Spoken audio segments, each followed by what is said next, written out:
Barceloneta. Sí, Pero fue... Y desde muy pequeño se entregó a su gran pasión, con entusiasmo, que era el Barça. Lo que pasa que después de ver cómo el Barça de aquella época no es el Barça actual, y después de ver cómo perdía el Sevilla ante el Steaua de Bucarest, decidió dejarlo, y lo que perdió el barcelonismo lo ganó la literatura y la prensa cultural. Bueno, las cosas no fueron exactamente así, pero tampoco nada de lo que he dicho es incierto. Bueno, se prosigue. Y en el año 96 empieza a trabajar en Que Leer como jefe de redacción, del que luego ha sido subdirector y director. Espero que toda esa carrera también se haya visto lo que han sido tus ascensos recompensados económicamente.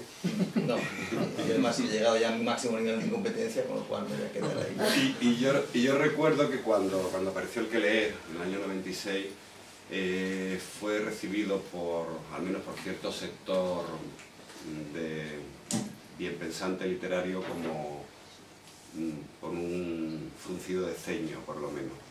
Creo que se le llamaba el colorín en aquella época. Sí, en una época en que yo creo que las revistas pues, que podían parecérsele un poco en el entorno europeo, el bookseller o ya salían en colores, ya estaban impresas, y que a poco tiempo toda la prensa cultural acabó imprimiendo a color y se abandonó ese blanco y negro que venía de antes.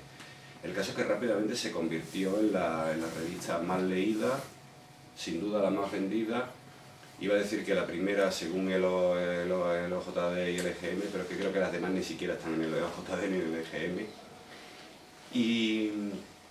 Y a lo largo de esos 15 años, pues yo creo que se han mantenido bastante fieles a lo que era el espíritu inicial, a un diseño que en cierto modo se parecía al de su hermana mayor en aquella época y a la hermanastra Fotograma, y un contenido donde yo siempre he visto cierto gamberrismo libertario de la prensa cultural barcelonesa de la época, ¿no?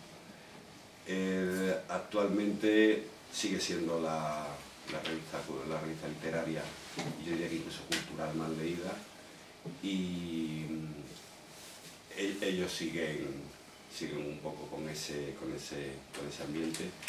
Y claro, de tanto frecuentar a escritores, al final lo malo se contagia, y Toni, aparte de su labor como periodista cultural, pues es autor de una novela, Restos Torcidos, con una novela satírica, además con algunas partes muy interesantes desde el punto de vista literario, aunque quizás haga falta una relación de personajes, de nombres reales y nombres ficticios, pero que puede ser muy interesante. Y últimamente también se ha adentrado con éxito en la narrativa juvenil, con El Inspectorcito. El caso es que cumplís el año que viene 15 años, y yo creo que estamos ante alguien que nos puede dar una visión muy interesante de lo que han sido estos 10 más 5 años de literatura y de libros en España. Así que, como tiene prisa, lo dejo. Hola a todos. Yo creo que sobre las 2:30 podríamos plantearnos una frontera razonable para irnos a comer, y si no consigo acabar este decálogo, como los americanos inventan eso que se llama internet, pues siempre se puede colgar ahí en la web y quien esté interesado lo puede leer. Me planteé hacer un decálogo de supervivencia para un periodista cultural, ¿no? Los 10 mandamientos para tratar con escritores.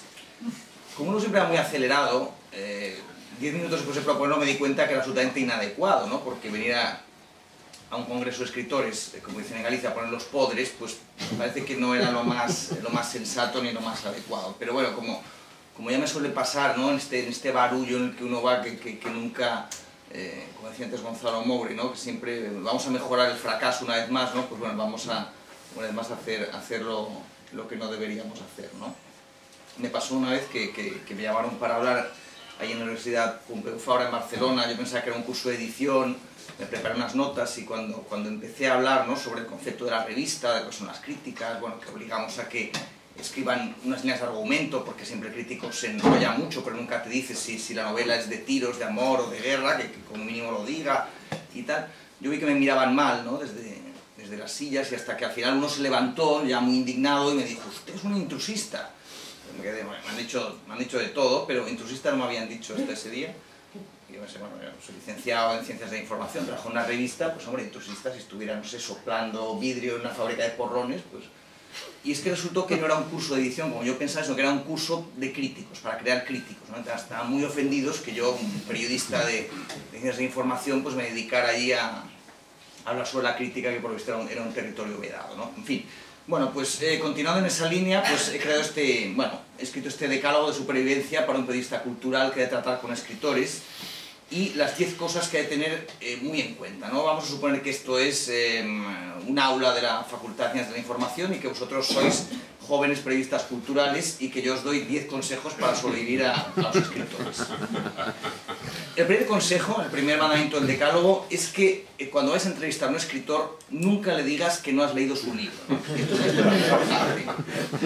Si no lo has leído, tira balones fuera, ¿no? Lo estoy leyendo, ¿no? Esto siempre va muy bien. Lo estoy leyendo. Además, nunca mientes, porque con leerte el título ya has empezado a leer el libro, porque el título ya forma parte.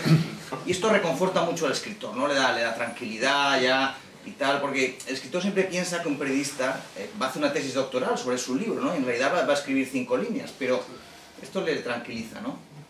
Voy a poner un ejemplo, por ejemplo, muy concreto, ¿no? Hay una periodista muy buena en Barcelona, del Periódico de Cataluña, que es María Eugenia Ibáñez, que hace poco se jubiló. Fue a hacer, bueno, estas cosas ya estaban en la sección de cultura, y ese día, pues, Juan José Millás presentaba el libro en Barcelona. Pues llega María Eugenia Ibáñez allí, y llega Juan José Millás, y Millás le dice, señorita, ¿ha leído usted mi novela? Y ella le dice, pues no. Y entonces Millás ya rápidamente le contesta, pues no sé qué está usted haciendo aquí. Bueno, con bastante mala gaita. Y claro, María Eugenia Ibáñez se quedó un poco descolocada. Vamos a ver, lo ideal es que todo el mundo que se dirige a un escritor se haya leído el libro, pero si conocemos un poco lo que es una sección de cultura de un periódico, donde una mañana tienen que cubrir la nueva película de Vigas Luna, una ópera, 2 exposiciones, el libro de Millás, más el de Mañas, más 5 más, los cocineros que ahora nos meten en cultura, ¿no? También es un batiburrillo, pues es absolutamente imposible. Con lo cual, la recomendación es, no hagamos como María Eugenia Ibáñez, no digamos la verdad y digámosle sí, estoy en ello, y de esa forma no se nos pone, digamos, de culo el entrevistado, y se nos pone de esta forma de contestar escueta, de mala gana y tal, que un poco desluce mucho la entrevista. Primer consejo. Segundo mandamiento un poco del decálogo, no pedirle al escritor que explique el argumento. Esto no funciona. Para empezar, muchos no saben, la verdad no tienen esa capacidad de sistematizar el argumento, otros no quieren. A mí me pasó un error de principiante. Fui a entrevistar a Antonio Lobo Antunes, que es un escritor fantástico, ¿no? Extraordinario, pero es un tipo duro, ¿no? Es un señor que ha estado en la guerra de Angola, ¿no? Que tú lees en las novelas cómo jugaba al fútbol con cráneos. Es un tío fregado. Además es un señor, estos que llaman un sonotón, es un sordo de los que oye cuando le conviene, ¿sabes? Y bueno, muy interesante, pero entonces cometí un error de principiante, ¿no? O sea, había salido en España la novela, me parece que era Esplendor de Portugal, y ya en Portugal había salido una nueva novela. Y entonces le dije, señor Lobo Antunes, ¿podría usted explicarme en 2 minutos de qué va la novela que ha salido en Portugal? Y entonces me respondió, si pudiera contarlo en 2 minutos no habría estado 2 años para escribirlo.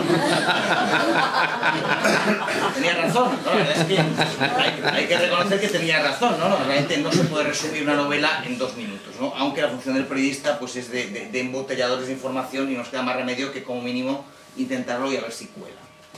Pero en fin, ese sería el segundo decálogo, no pedir que expliquen el argumento.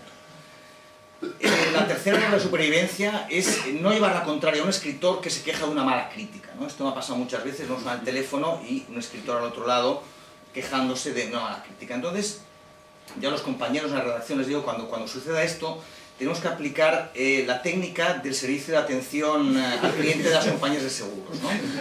Esta es una técnica que consiste en dejar que se desahogue, ¿no? El cliente de la compañía de seguros, ¿no? Pues, no sé, la tubería de casa ha reventado todo, hecho un desastre, la compañía le ha dado una cobertura fatal, hay que dejar que se desahogue, ¿no? A sentir de vez en cuando, ¿no? Conforme lo estamos escuchando, ¿no? Estamos apesadumbrados, ¿no? Por tamaña injusticia, pero que lo suelte todo, porque yo llego a la conclusión de que es imposible al escritor explicarle el porqué de una mala crítica, ¿no? Con el tiempo he confeccionado que hay una triple teoría de la mala crítica, ¿no? Para un escritor, ¿no? O sea, hay solamente 3 posibilidades por las cuales se produce una mala crítica. Una, el autor de la crítica me tiene manía. vaya, los ojerizos, la venganza personal y tal. La segunda posibilidad es, no se ha leído el libro. Claro, este está leído, pero no se lo ha leído, esto está, nos canta mañanas. Y la tercera posibilidad es, sí, se ha leído el libro, pero no lo ha entendido. Entonces, la cuarta posibilidad que pudiera ser, pues bueno, igual no me tiene manía porque ni me conoce, porque es un chaval que está en Murcia, se ha leído el libro y hasta lo ha entendido, pero mira por dónde, oye, no le ha gustado, esto no.